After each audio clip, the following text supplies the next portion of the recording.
जय हिंद दोस्तों। RRB NTPC CBT 2 under graduate level का एग्ज़ाम 20 दिसंबर 2025 को संपन्न हो चुका है, जिसमें आज हम लोग इस क्लास में इसके सभी प्रश्नों को करने वाले हैं। डिटेल में इनका कॉन्सेप्ट सीखेंगे और आगे आने वाले रेलवे के एग्ज़ाम में इस एग्ज़ाम में पूछे हुए प्रश्नों के देखे जाने की संभावना बहुत ज़्यादा है, इसलिए इस क्लास को पूरा ज़रूर करिएगा और इस एग्ज़ाम में पूछे हुए सभी प्रश्नों को डिटेल में कॉन्सेप्ट के साथ आज की इस क्लास में हम लोग पढ़ेंगे और अच्छे से इनका ट्रिक्स भी जानेंगे। क्लास को चलिए शुरू करते हैं और देखते हैं हम लोग यहाँ पे पहला सवाल मेंसुरेशन का है। बहुत सिंपल सा सवाल है ये। एक वर्गाकार मैदान है यानी स्क्वायर शेप्ड फील्ड है। इसका एरिया दे रखा है 1369 मीटर स्क्वायर। इसका परिमाप हमें बताना है यानी पेरीमीटर बताना है। तो वर्ग है मतलब स्क्वायर है। स्क्वायर का जो एरिया होता है, अगर एक साइड हमारा ए है तो उसका जो एरिया होगा वो ए स्क्वायर होगा और यही ए स्क्वायर आपको दे रखा है किसके बराबर, 1369 के बराबर। बहुत सिंपल सा प्रश्न है ये। तो ए की वैल्यू यहाँ से कितनी हो जाएगी, अंडर रूट लग जाएगा। अंडर रूट कितना, 1369। अब बात यहाँ पर ये आती है कि भाई 1369 का स्क्वायर रूट निकालेंगे कैसे, आसान तरीके से। तो आपको बताते हैं यहाँ पे इसके लास्ट के 2 डिजिट को देखिए, 69 है। 69 ये बताइए किस नंबर का स्क्वायर करने पर लास्ट में 69 आता है। इसके लिए आपको 1 से लेकर 25 तक का स्क्वायर याद होना चाहिए मुँह ज़बानी, है ना। तो जब आप 69 की बात करते हैं तो लास्ट में 69 आता है 13 का स्क्वायर करने पे, है ना। 13 का स्क्वायर जब हम करेंगे तो कितना आ जाएगा, 169 आता है, मतलब लास्ट में 69 आएगा। ठीक है, तो यहाँ पर हमने पता कर लिया कि लास्ट का 2 डिजिट किसका स्क्वायर करने पे आएगा, 13 का स्क्वायर करने पे आएगा।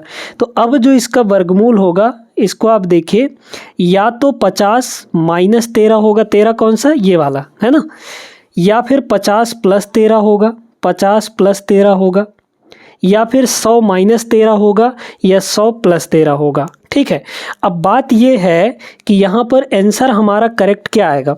50 - 13 करेंगे तो यहाँ पे 37 होगा। 50 + 13 करेंगे तो यहाँ पर आपका कितना हो जाएगा, 63 हो जाएगा, है ना। ये बताइए, अगर हम 50 + 13 करते हैं तो 50 का स्क्वायर कितना होता है, 2500 होता है। तो 2500 अगर 63 का स्क्वायर करेंगे तो वैल्यू 2500 से ज़्यादा आएगी, जबकि ये वैल्यू सिर्फ 1300 है। मतलब हमारा आंसर कौन सा होना चाहिए, 37 का स्क्वायर। यानी ए जो होगा हमारे पास यहाँ पे, इसका जो वर्गमूल आएगा वो कितना आ जाएगा, 37 आ जाएगा। सीधे 37 का स्क्वायर करेंगे तो 1369 होगा। क्लियर हो गई बात। तो ए हमारे पास मिल चुका है। अब हमें चाहिए क्या, परिमाप चाहिए। परिमाप का मतलब होता है चारों तरफ का बाउंड्री का टोटल। भाई वर्ग है तो चारों बाउंड्री इसके बराबर होंगे, यानी चारों साइड बराबर होंगे। तो अगर एक साइड ए है तो चारों साइड कितना हो जाएगा, 4a हो जाएगा। यही हमारा परिमाप है यानी पेरीमीटर है। तो 4 × a मतलब 37। 7 × 4 = 28, यूनिट डिजिट 8 आएगा। ऑप्शन नंबर सी करेक्ट हो जाएगा। ठीक है, क्लियर हुआ होगा। आगे बढ़िए सेकंड क्वेश्चन पे। सवाल नंबर 2 देखिएगा, टाइम एंड वर्क का है। ए और बी एक काम को 14 दिनों में पूरा करते हैं। ए अकेले उस काम को 42 दिनों में कर सकता है, तो बी अकेले उसी काम का 1/3 काम कितने दिनों में कर सकता है। सिंपल सा प्रश्न है। इसको करवाने का तरीका हमने आपको बता भी रखा है अपने टाइम एंड वर्क वाले क्लास में। तो यहाँ पर ए और बी दोनों मिलकर कितने दिन में करते हैं, तो यहाँ पर लिख लीजिए a + b, है ना। दोनों मिलकर काम को यहाँ पर 14 दिन में कर लेते हैं, जबकि यहाँ पे ए अकेले उस काम को कितने दिन में करता है, 42 दिनों में। अब हमें टोटल वर्क चाहिए तो इन दोनों का ले लेंगे एलसीएम। 14 42 का एलसीएम कितना आ जाएगा, 42 के बराबर, क्योंकि 42 14 से कट जाता है और 42 से भी कट जाता है।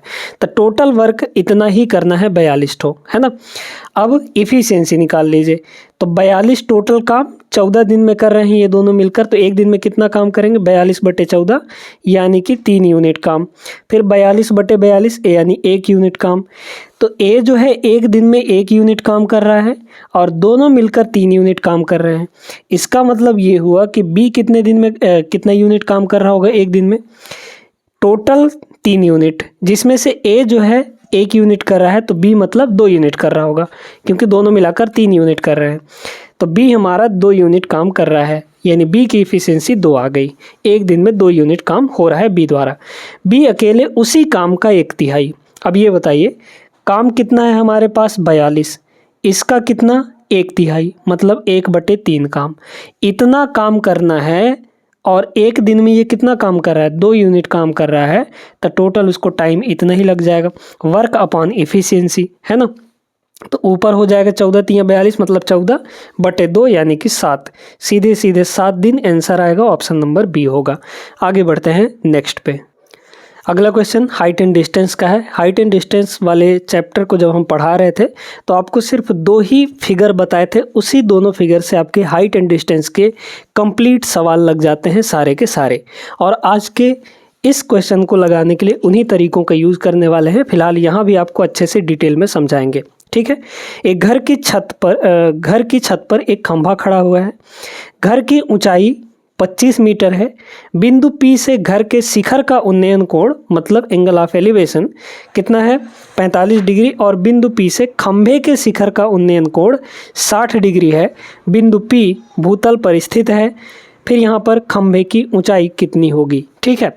तो यहाँ पर सबसे पहले घर बना लीजिए। घर के छत के ऊपर एक खंभा खड़ा हुआ है ना।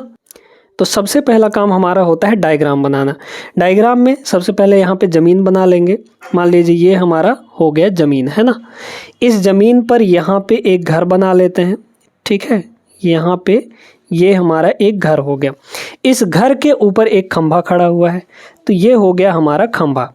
अब इसमें ये बोला जा रहा है कि भैया ज़मीन पर एक कोई पॉइंट P है। मान लेते हैं कि यहाँ पर पॉइंट P है। बोला गया बिंदु P से घर के शिखर का उन्नयन कोण यानी घर का टॉप कौन सा है, ये वाला। तो यहाँ का जो एंगल ऑफ एलिवेशन है वो कितना बन रहा है, 45 डिग्री बन रहा है कि नहीं, ठीक है। तो ये जो एंगल है हमारे पास, ये एंगल कितना है, 45 डिग्री के बराबर। फिर बोला गया कि खंभे के शिखर बिंदु P से ही खंभे के शिखर यानी खंभे का जो टॉप है, यहाँ से जो एंगल ऑफ एलिवेशन बन रहा है ये वाला, ये कितना है, 60 डिग्री है।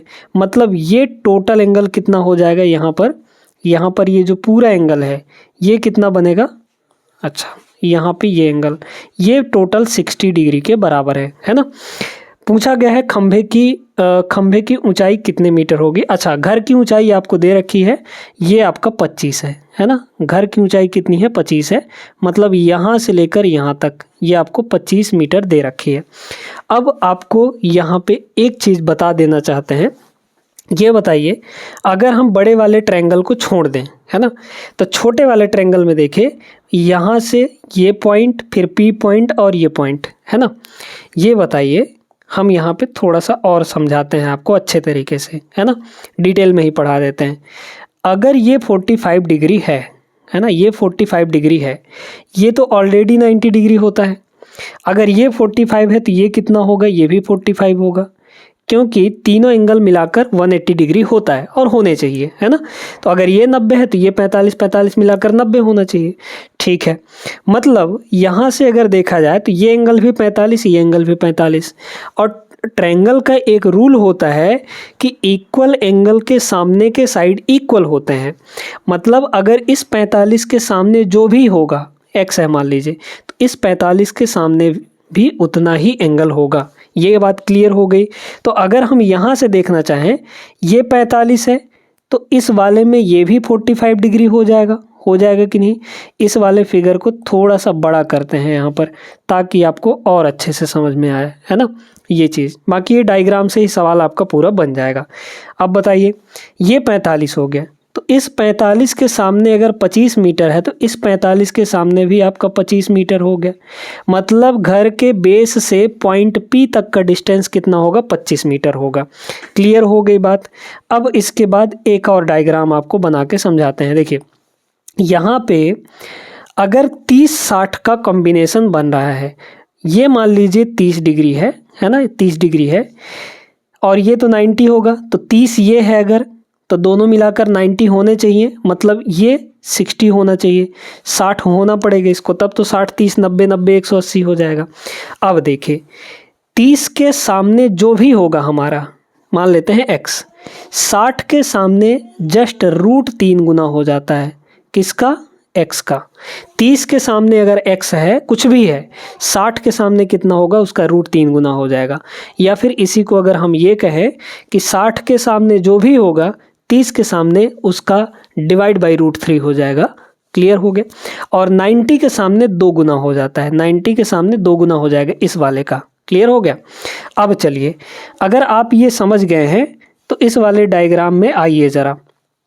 यहाँ पे ये टोटल 60 है, मतलब P के पास ये पूरा एंगल 60 बन रहा है। अगर ये 60 बन रहा है तो ये कितना होगा, 30 डिग्री हो जाएगा। हो जाएगा कि नहीं, बिल्कुल होना चाहिए, है ना, 30 डिग्री। अब 30 के सामने जो भी होगा, 30 के सामने जो भी होगा 60 के सामने उसका रूट 3 गुना हो जाएगा। तो 60 के सामने तो हमारे पास ये टोटल है ना, यहाँ से लेकर यहाँ तक है, तो 60 के सामने ये टोटल कितना होना चाहिए, यहाँ से लेकर यहाँ तक। इसको मान लेते हैं कि ये टोटल हाइट है, मतलब घर की हाइट, हाउस की हाइट और पोल की हाइट, ये दोनों मिलाकर टोटल कितना हो जाएगा, 25 का कितना गुना, रूट 3 गुना हो जाएगा, यानी कि 25 रूट 3 हो गया। ठीक है। अब इसमें क्या करना है, हमें सिर्फ और सिर्फ खंभे की ऊंचाई चाहिए थी। टोटल खंभा और घर मिलाकर 25 रूट 3 है, जिसमें से घर का कितना है, 25 मीटर है। तो 25 मीटर अगर घटा देंगे तो हमारे पास पोल का निकल जाएगा, यानी कि टोटल 25 रूट 3 में से हम लोग -25 कर देंगे और 25 को ले लेंगे कॉमन, तो हमारा सीधे सीधे पोल का हाइट आ जाएगा और हमारा आंसर भी आ जाएगा। कौन सा ऑप्शन होगा, ऑप्शन नंबर बी। इतना आसान सा सवाल था, बस इसको डायग्राम से लगाना था। कॉन्सेप्ट अगर अच्छे से पढ़ना चाहते हैं तो वीडियो ज़रूर देख लीजिएगा, हमारे चैनल पे पड़ी हुई हैं, हाइट एंड डिस्टेंस के नाम से। आगे चलिए बढ़ते हैं नेक्स्ट पे। सवाल नंबर 4 सिंप्लीफिकेशन का है, आसानी से बन जाना चाहिए। यहाँ पर देखिए आपका 1764 का वर्गमूल निकालना है ना। तो 1764, 64 किसके लास्ट में आता है, 8 है ना, 8 का स्क्वायर करते हैं तो लास्ट में 64 आता है। मतलब इसका जो आंसर होगा 50 - 8 होगा, क्योंकि 50 का स्क्वायर 2500 होता है और ये 25 से कम है, वैल्यू ये 2500 से कम है।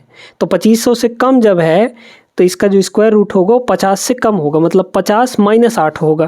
तो 50 - 8 करेंगे तो यहाँ पर हो जाएगा 42, है ना, डिनोमिनेटर में।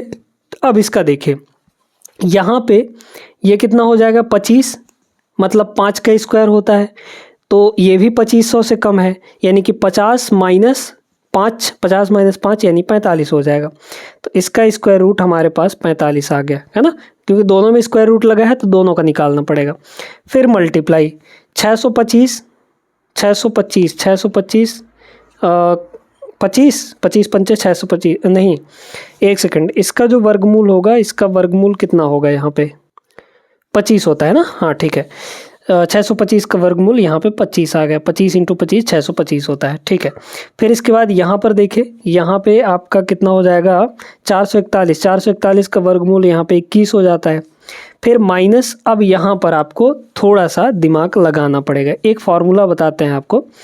अगर दोस्तों आपके पास यहाँ पे a/b गिवन है और इस पूरे का पावर माइनस का m है या प्लस का m है, कुछ भी है, मान लेते हैं कि नेगेटिव है, तो जब हम बेस को बदलते हैं तो पावर का जो साइन होता है वो बदल जाता है। मतलब अगर हम b/, वैल्यू नहीं बदलेगी, वही रहेगी, बस अगर हम इसको नेगेटिव से पॉजिटिव बनाना चाहते हैं या पावर को पॉजिटिव से नेगेटिव बनाना चाहते हैं तो जो बेस है उसको पलटना पड़ेगा, यानी रेसिप्रोकल लेना पड़ेगा उसको। तो अगर b/a करेंगे इसको, जैसे ही b/a लिखेंगे तो जो पावर है उसका साइन चेंज हो जाएगा, प्लस में रहेगा तो माइनस हो जाएगा, माइनस में रहेगा तो प्लस हो जाएगा।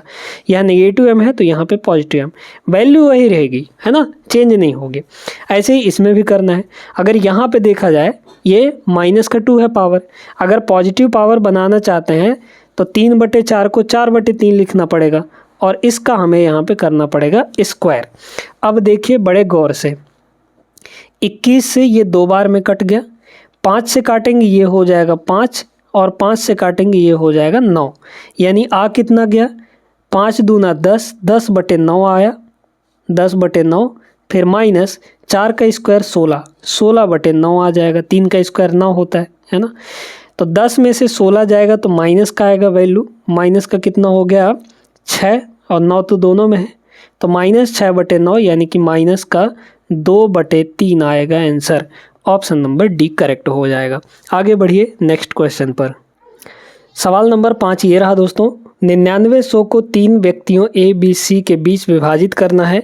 यदि ए और सी के हिस्से 4/18 हैं, 4/18 को थोड़ा और सिंप्लीफाई हम लोग कर सकते हैं, 2 और 9 आ जाएगा के अनुपात में है, और बी का हिस्सा ए और सी के कुल हिस्सों का 50% है, तो बी का हिस्सा कितना होगा। बड़े ध्यान से इसको समझना है ना, देखते जाइए। यहाँ पे अगर ए और सी का रेशियो देखा जाए तो ए रेशियो सी हमारे पास कितना है, 2:9 है ना। 4 और 18 को काट सकते हैं 2 से, तो दोनों 2 से कटेंगे तो 4 और 9 आ जाएगा। फिर इसके बाद ये कह रहा है कि यहाँ पर 4, ठीक है, या फिर अभी रहने दीजिए है ना, क्योंकि 50% निकालना है तो हमें आधा करना पड़ेगा, इसलिए 2 से मल्टीप्लाई इसमें रहने दीजिए, 4/18 ही लीजिए है ना। 4/18 लेंगे तो आसान पड़ेगा चीज़ें, 4 और 18 क्लियर। अब इसमें कह रहा है कि जो बी का हिस्सा है वो ए और सी के टोटल हिस्से का 50% है। अगर इन दोनों का सम किया जाए ए और सी का, तो 18 और 4 22, इसका 50%, और 50% का मतलब क्या होता है, आधा, हाफ है ना। 50% की फ्रैक्शन वैल्यू कितनी होती है, आधा हो जाती है, तो ये बी का हिस्सा आ जाएगा। बी का हिस्सा कितना आएगा, यहाँ पर 11 यूनिट आ जाएगा है ना। बी का हिस्सा कितना होगा एक्चुअल में, ये बताइए। ए का हिस्सा 4 यूनिट, सी का हिस्सा 18 यूनिट और बी का हिस्सा 11 यूनिट है। अगर तीनों का टोटल करेंगे तो वो 99,000 के बराबर होगा। 18 4 22 और 11 कितना होगा, 33 हो जाएगा। तो 33 टोटल है तीनों का हिस्सा, और टोटल तीनों का हिस्सा है कितना, इसी को तो विभाजित कर रहे हैं, मतलब 9900। 3300 की वैल्यू कितना गुना हो रहा है, 33 3 99, यानी कि 300 गुना हो रहा है। यहाँ पे हमें बी का हिस्सा चाहिए ना, तो बी कितना यूनिट है, 11 यूनिट है। ये बताइए, अगर यहाँ 300 गुना हो रहा है, ये 33 का 300 गुना, तो 11 के भी 300 गुना हो जाएगा। बस आ गया हमारा आंसर, 11 3 3300 है ना। 3300 is the correct answer, option number first. Simple सा सवाल था, आगे बढ़िए। ये सवाल दोस्तों है बेहतरीन सवाल, बहुत बेहतरीन सवाल है ना। सर्ड्स एंड इंडाइसेस का सवाल है। इसमें ये बोला गया कि 3 की पावर 5 है ना, 3 की पावर 5, बड़े गौर से समझना है, माइनस। फिर से वही चीज़, अगर हम इसको उल्टा करेंगे तो पावर हमें पॉजिटिव मिल जाएगा। 1/3 को उल्टा करेंगे तो 3/1 मिलेगा, 3/1 का मतलब 3 होता है, और पावर हमारा क्या हो गया, 5 हो जाएगा, प्लस का 5 हो जाएगा। अब ये बताइए, जितना ये है उतना ही ये माइनस में है, तो ये वाला तो सीधे सीधे हम देख सकते हैं कि 0 हो गया, ख़त्म हो गया। मतलब हमें सिर्फ और सिर्फ ये वैल्यू निकालनी है, वही आएगा आंसर हमारा। अब यहाँ पे करते हैं, चलिए। तो स्क्वायर रूट पहले नहीं लगाते हैं, पहले इस पूरी चीज़ को सिंप्लीफाई करेंगे, फिर लास्ट में स्क्वायर रूट लगा देंगे। 27 की पावर 12 है, सबको 3 के बेस में कन्वर्ट कर लीजिए। 27 मतलब क्या, 3 का पावर 3 होता है ना।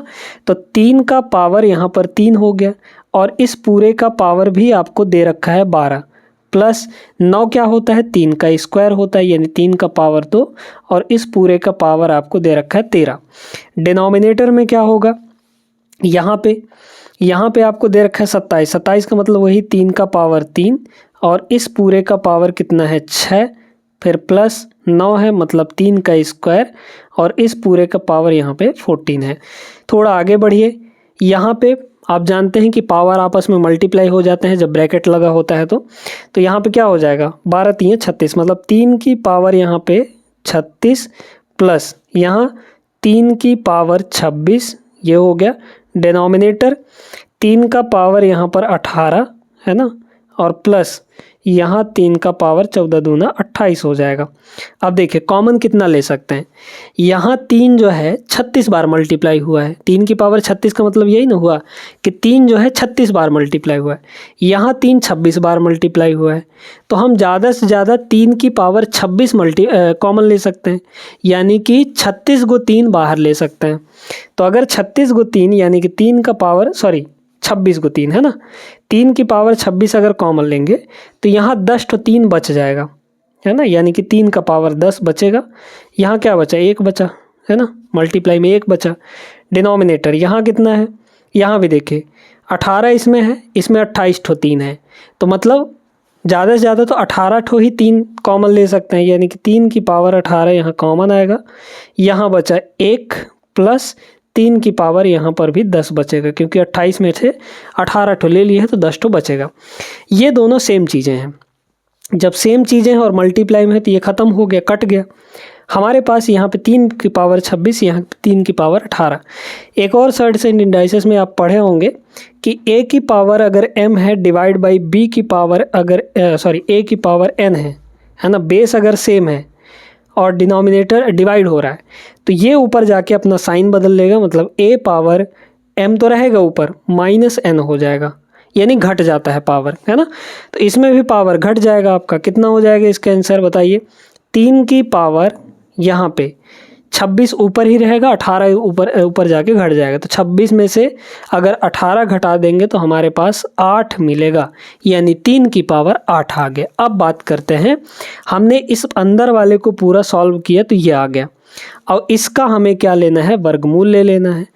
और एक चीज़ ध्यान रखना है कि वर्गमूल में पावर आधा हो जाता है, यानी कि 3 की पावर कितना हो जाएगा, 8 का आधा 4 हो जाएगा। और 3 की पावर 4 मतलब 3 का 4 बार मल्टीप्लाई 81 आता है। तो 81 is the correct answer, option number D. अच्छा, इधर वाला ये पार्ट तो सीधे सीधे पहले ही 0 हो गया था, है ना। तो 0 में ये 81 आए, 0 में 81 जोड़ेंगे तो 81 ही होगा। बढ़िया सवाल था, कुछ कॉन्सेप्ट यहाँ पे आपको बढ़िया सीखने को मिला है। क्वेश्चन नंबर 7 देखिएगा। अब इस सवाल को ऑप्शन से भी आप लोग निपटा सकते हैं, है ना। यहाँ पर देखिए अल्फ़ा और बीटा, फिर बीटा और गामा दिया गया है ना। तो अल्फ़ा और बीटा 15 और 22 का यहाँ पर रेशियो आ रहा है ना। तो अगर 15 और 22 का रेशियो देखें तो किस में आएगा, 15 और 22 का रेशियो इसमें तो नहीं आएगा, अल्फ़ा और बीटा में, है ना। बाई ऑप्शन लगा रहे हैं। देखिए अगर हम देखना चाहें तो यहाँ पे अगर 15 और 22 लाना चाहें तो इसको 6 से काटना पड़ेगा। 6 से इसको काटेंगे तो ये हो जाएगा 15 के, ये 6 से कटेगा, नहीं कटेगा। तो मतलब 15 और 22 का रेशियो तो यहाँ नहीं आएगा, पहला ऑप्शन आपका नहीं होगा। यहाँ देखिए, यहाँ अगर काटना चाहें तो किससे कटेगा, किसी से नहीं, 3 से कटेगा। 3 से कटेगा तो ये 15 आएगा, और ये 3 से कटेगा तो यहाँ पे 22 आ जाएगा। तो ये ऑप्शन हो सकता है ना। ये ऑप्शन को कंसीडर करेंगे। भाई 45 और 66 है, 3 से दोनों काटेंगे तो 15 3 45 और 22 3 66, 15 22 रेशियो आ जाएगा। ठीक है, इसके बाद इसको देखेंगे तो नहीं आएगा, ये नहीं आएगा। इसमें आपका रेशियो आ रहा है 15 और 10 का, नहीं 15 और 10 का नहीं, हाँ ठीक है 15 और 10 का। ये फिर और छोटा करेंगे हम लोग, यहाँ पे 15 और 10 कर रहे हैं भाई, 15 और 11 का रेशियो आएगा, है ना। तो ये भी आपका नहीं होगा। इसके बाद यहाँ देखते हैं, 6 से अगर काटेंगे तो ये हो जाएगा 15, और 6 से इसको काटेंगे तो 6 दूना 12, एक बचा 6 दूना 12, 15 22 यहाँ पर भी आ रहा है। बी और डी ऑप्शन में से एक ठो होगा। अब हमें क्या लेना है, देखिए अब बीटा और गामा का रेशियो 12 और 13 आना चाहिए, है ना। इन दोनों का रेशियो 12 और 13 आना चाहिए। 12 से ये नहीं कटता, 13 से ये कट जाएगा, लेकिन ये 12 से आपका नहीं कटेगा, मतलब ये ऑप्शन आपका नहीं होगा। ठीक है, बस एक ही बचा है, ऑप्शन नंबर डी हो जाएगा करेक्ट आंसर। आप चाहें तो काट के देख सकते हैं, ये 12 और 13 का रेशियो दे देगा आपको, है ना। 132 और, क्योंकि 11 से दोनों कटेंगे, 11 गुणे 12, 11 गुणे 13, मतलब 11 कट जाएगा तो 12 13 रेशियो बचेगा, है ना। तो बाई ऑप्शन इसको कर सकते थे। बाकी अगर आपको लगाना है तो लगाने का तरीका आपको बता देते हैं। हमें अल्फ़ा बीटा गामा चाहिए, अल्फ़ा बीटा और गामा, इन तीनों का रेशियो लेना है। अल्फ़ा बीटा का रेशियो कितना है, 15 और 22 का, है ना। ये तरीका बता रहे हैं। फिर बीटा और गामा, बीटा को लिखेंगे यहाँ पे 12 और गामा यहाँ पर हो जाएगा 13। शिफ्टिंग लगाना है, ठीक है। जिसमें दोनों वैल्यू पता है उनको खाली स्थान में भर देना है। बीटा की वैल्यू दोनों जगह पता है ना। जिसकी भी वैल्यू दोनों जगह पता है उसी लाइन में जो खाली है उसकी वैल्यू भर दीजिए। जैसे देखिए बीटा की वैल्यू यहाँ क्या है, 22 है, तो 22 इसमें जहाँ जहाँ खाली होगा वहाँ वहाँ भर देंगे इस लाइन में। तो 22 यहाँ खाली है, मतलब यहाँ भर दिए। और इस वाले में बीटा की वैल्यू, सेकंड लाइन में बीटा की वैल्यू 12 है, तो सेकंड लाइन में जहाँ जहाँ खाली होगा 12 हम लोग भर देंगे। तो 12 को यहाँ भर दिए। अब बस मल्टीप्लाई आपको करना है ना। 12 और 15 का मल्टीप्लाई करेंगे तो 12 × 15 हो जाएगा, ठीक है। 12 मल्टीप्लाई यहाँ पे 15, अभी रहने दीजिए, है ना। सीधे सीधे मल्टीप्लाई करना है। यहाँ पे 22 और 12 है, ठीक है। फिर इसके बाद यहाँ पे आपका 22 और 13 है, ये कितना हो जाएगा 22 और 13। अब एक काम करते हैं, 2 से दोनों कटेंगे, मतलब तीनों कटेंगे। 2 से ये कटेगा 6 बार में, 2 से ये कटेगा 11 बार में, 2 से ये कटेगा 11 बार में, 2 से सबको काट लिए।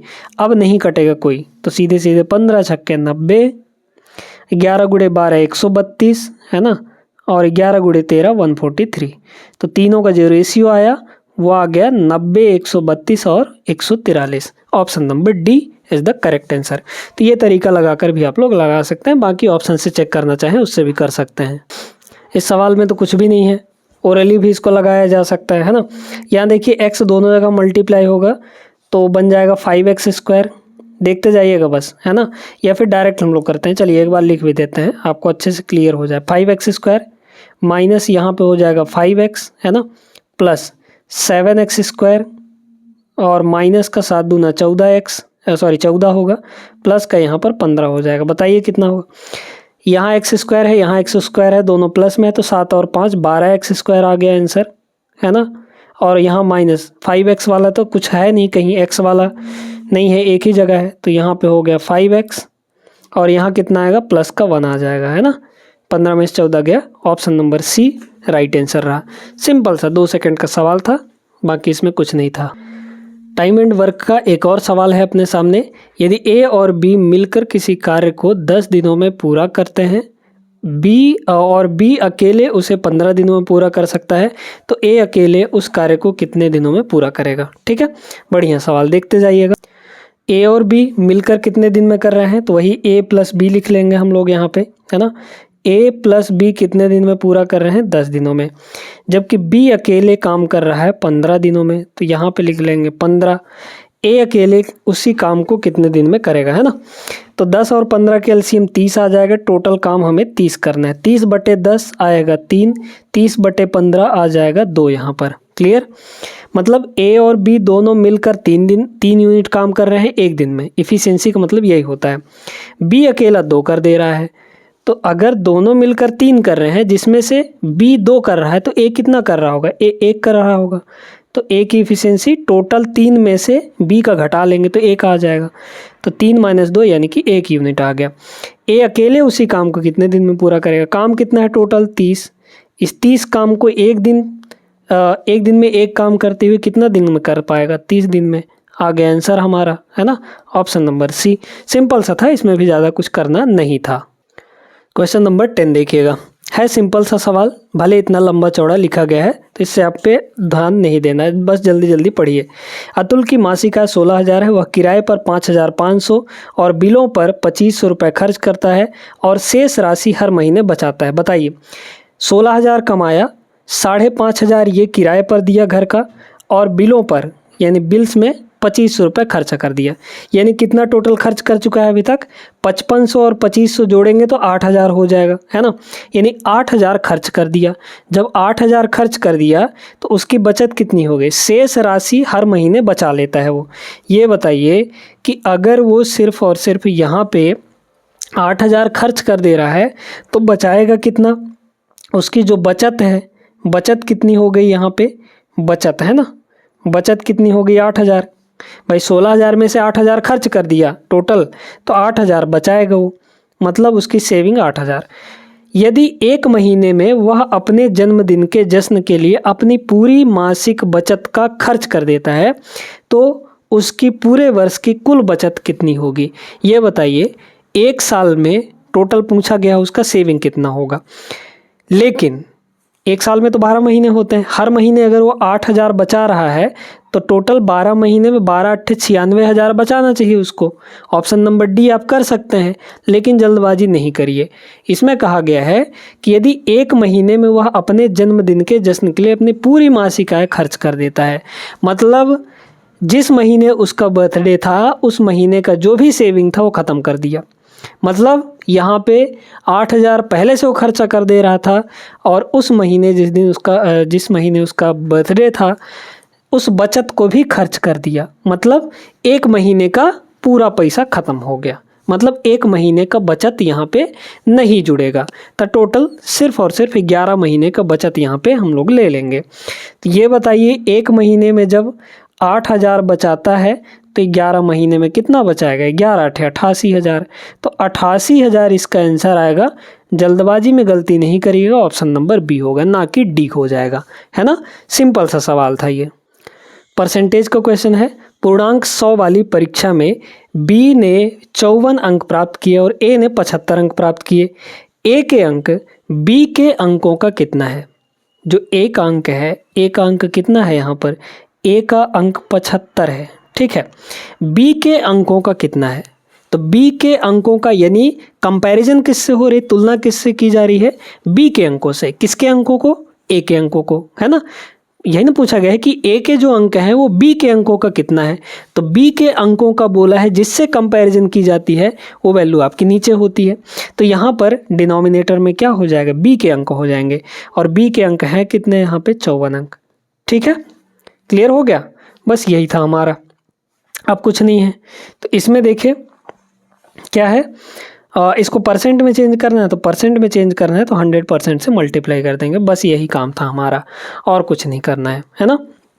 काट लेंगे, काटेंगे, या फिर यहाँ पे थोड़ा सा दिमाग लगाइए, ये आपका 7500 होगा, डिनोमिनेटर में यहाँ 54 है। सीधी सी बात है, आप थोड़ा सा लॉजिक लगाइए कि ऊपर हो जाएगा 7500 और नीचे है यहाँ पर 54 है। अगर हम 54 को 100 बार टेबल पढ़ेंगे तो 5400 होगा, मतलब 100 से वैल्यू ज़्यादा ही आएगी। 100 से वैल्यू जब ज़्यादा आएगी तो ये ऑप्शन और ये ऑप्शन नहीं होगा। अब यहाँ पे 100 बार अगर टेबल पढ़ेंगे तो सिर्फ 5400 तक ही जाएंगे, ये 7500 है दोस्तों। यानी कि 100 से एकदम थोड़ा सा ही ज़्यादा नहीं होगा, बहुत ज़्यादा होगा, है ना, क्योंकि 7500 है। तो ये सिर्फ और सिर्फ 101 है, तो ये ऑप्शन भी नहीं होगा, 138 ऑप्शन नंबर सी हो जाए। काट के देख भी सकते हैं आप चाहें तो, बाकी ज़रूरत है नहीं, लॉजिक लगाएंगे तो सवाल बहुत आसानी से बन जाते हैं। आगे बढ़िए, नेक्स्ट टाइम एंड डिस्टेंस का सवाल। सिंपल सा ही सवाल है, ज़्यादा कठिन इसमें पूछा नहीं जाता। एक ट्रेन 180 किलोमीटर की 3 समान दूरियों को 45, 60 और 90 kmph की चाल से तय करती है। तीनों दूरियों में तय करने में कुल समय, हमें यहाँ पर एक ही फॉर्मूला जानना है, speed equal to distance upon time, यही होता है ना, पढ़ते हुए आ रहे हैं। हमें टाइम निकालना है, तो टाइम का फॉर्मूला यहाँ से क्या निकल जाएगा, टाइम को अगर इधर ले आएंगे तो डिस्टेंस तो यहीं रहेगा, स्पीड नीचे आ जाएगा, यानी डिस्टेंस अपॉन स्पीड होगा। टाइम का जो फॉर्मूला है डिस्टेंस अपॉन स्पीड होगा। 3 दूरियां हैं, 180 किलोमीटर, 180 किलोमीटर, 180 किलोमीटर की, है ना, तीनों दूरियां बराबर हैं। पहले 180 किलोमीटर को 45 की स्पीड से चलता है, तो बताइए टाइम कितना लगेगा, डिस्टेंस अपॉन स्पीड। पहले 180 किलोमीटर को किस स्पीड से चला, 45 की स्पीड से, तो इतना टाइम लगा। फिर दूसरा टाइम कितना हो जाएगा, दूसरे 180 किलोमीटर को 60 की स्पीड से चला वो, तो दूसरा टाइम ये लग गया, प्लस तीसरा टाइम क्या होगा, वही 180 किलोमीटर, तीसरा डिस्टेंस भी इतना ही है, कितने स्पीड से चल रहा है, 90 की स्पीड से। बस आ गया आपका 45 चौके 180, 60 तियाँ 180 और 90 दूना 180, 3 2 5 4 9 घंटे, 9 घंटे यहाँ पर टाइम लग जाएगा टोटल, ऑप्शन नंबर बी होगा। आगे बढ़िए, अगले सवाल पे चलते हैं। ये सवाल दोस्तों मेंसुरेशन का बहुत बेहतरीन सवाल है ना। इसका कॉन्सेप्ट आपको बहुत सिंपल तरीके से हम आपको समझाने वाले हैं, बस देखते रहिए। 21 सेंटीमीटर आंतरिक व्यास यानी इंटरनल डायमीटर वाले एक बेलनाकार पाइप 8 मीटर पर सेकंड की दर से जल प्रवाहित होता है, ठीक है। चलिए, यहाँ पर एक बेलनाकार पाइप है, तो हम लोग सबसे पहले यहाँ पे एक बेलनाकार पाइप बना लेते हैं। कहाँ गया भैया बेलनाकार पाइप, है ना, कुछ इस तरीके से यहाँ पे, है ना, इस तरीके से ये बेलनाकार पाइप हो गया हमारा, है ना। अब इसमें है क्या चीज़, देखते जाइए। ये आपका इंटरनल रेडियस हो गया, मान लेते हैं कि ये रेडियस है हमारा, और ये हो जाएगा आपका हाइट या लेंथ, कुछ भी कहिए, एक ही मतलब है। ये बताइए रेडियस इसका कितना होगा, चूंकि हमें डायमीटर दिया है तो रेडियस कितना आएगा, रेडियस यहाँ पर 21 का आधा आ जाएगा, 21/2 आ जाएगा, है ना।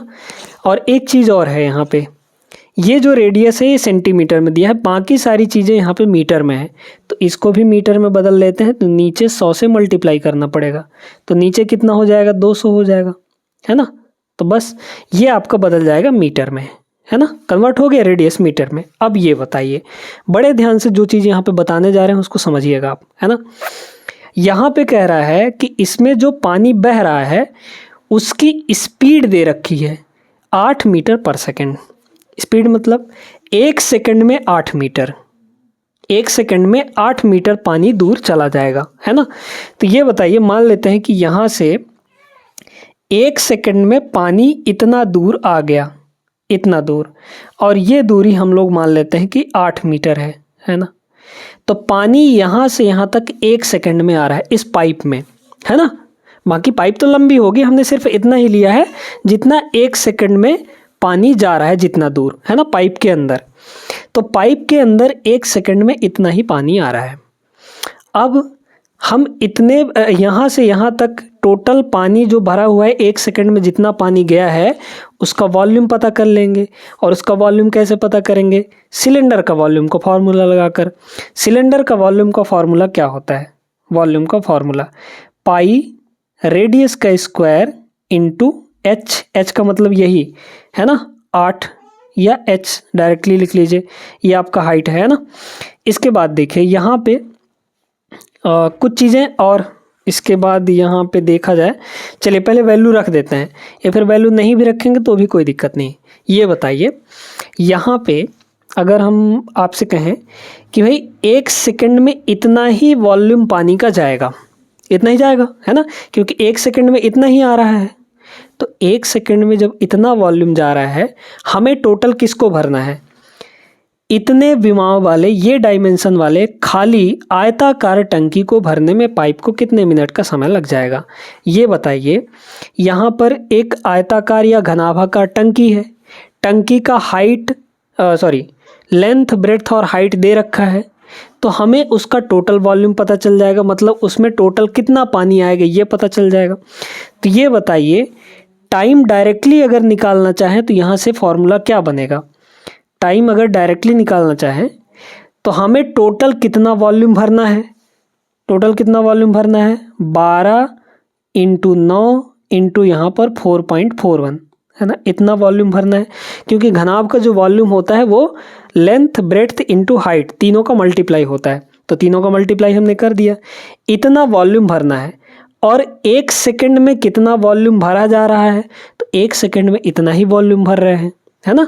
1 सेकंड में भाई इतना ही वॉल्यूम का पानी जाएगा उसमें, तो इसको नीचे रख लीजिए। नीचे रखेंगे तो पाई मतलब 22/7 इंटू रेडियस का स्क्वायर। अगर रेडियस का स्क्वायर यहाँ पे लिखेंगे तो रेडियस है कितना, 21/200, है ना। फिर मल्टीप्लाई यहाँ पे 21/200, 21/200, है ना। इसको थोड़ा सा इधर किया जाए क्या, या फिर यहीं पे मल्टीप्लाई कर देते हैं, कौन इधर उधर करे, मल्टीप्लाई कितना, h, और h है कितना यहाँ पर 8 के बराबर। अब इनको हमें काट लेना है, आपका आंसर आ जाएगा, सेकंड में आएगा ये, है ना। और इसको मिनट में बदलना है तो डिवाइड बाई आपको कितना करना पड़ेगा, 60 करना पड़ेगा, तो मिनट में आ जाएगा। काटिए, चलिए काटेंगे अगर तो 7 से यहाँ पे कटेगा, 7 से 3 बार में, है ना, कट गया। फिर इसके बाद अगर देखा जाए तो यहाँ पे 21 से ये कट जाएगा, क्योंकि 21 का स्क्वायर ही होता है। या फिर डायरेक्टली यहाँ पे देखिए, आप इसको 3 से मत काटिए, देखिए 21 का स्क्वायर 441 होता है, तो ये 441 कट गया, इसको पॉइंट हटाएंगे तो डिनोमिनेटर में 100 आ जाएगा, मतलब यहाँ पे हम लोग 100 कर लेते हैं, है ना। बस भाई 4.41 का यहाँ पे पॉइंट हटाएंगे तो नीचे 100 आ जाएगा, और 441 और 21 का स्क्वायर ये भी 441 कट गया, कट चुका है, ठीक है। यहाँ देखिए 100 से ये 2 बार में कटेगा, है ना। फिर इसके बाद अगर देखा जाए तो यहाँ पर 11 से ये कट जाएगा, 2 से कट जाएगा, तो यहाँ पे आ गए 11 और ये 2 कट गया, ठीक है, 11 आ गया। अब इसके बाद क्या करना है हमें, अब इसके बाद यहाँ पर एक काम करते हैं, 8 से अगर इसको काट दें तो 25 अट्ठे 200 होता है, मतलब ये आ गया 25 आपका, है ना। तो ऊपर बचा है आपका 12 9 108। फिर देखिए यहाँ 7 है, यहाँ 25 है, डिनोमिनेटर में 25 सत्ते कितना हो जाएगा, 25 छक्के 150, 25 सत्ते 175। और नीचे क्या बचा, यहाँ पे 11 बचा हुआ है, तो डिनोमिनेटर में आपका 11 हो जाएगा। ये आएगा किस में, सेकंड में। इसको मिनट में कन्वर्ट करना है तो 60 से अभी भी डिवाइड करना पड़ेगा, तो ये आपका मिनट में कन्वर्ट हो जाएगा। अब इसको हमें काट पीट लेना है ना। 12 पंचे 60 है ना 5 बार में, और 12 9 108। 5 से और कट जाएगा, देखिए 5 से ये कटेगा, 5 3 15 बचा 2, 5 5 25, है ना।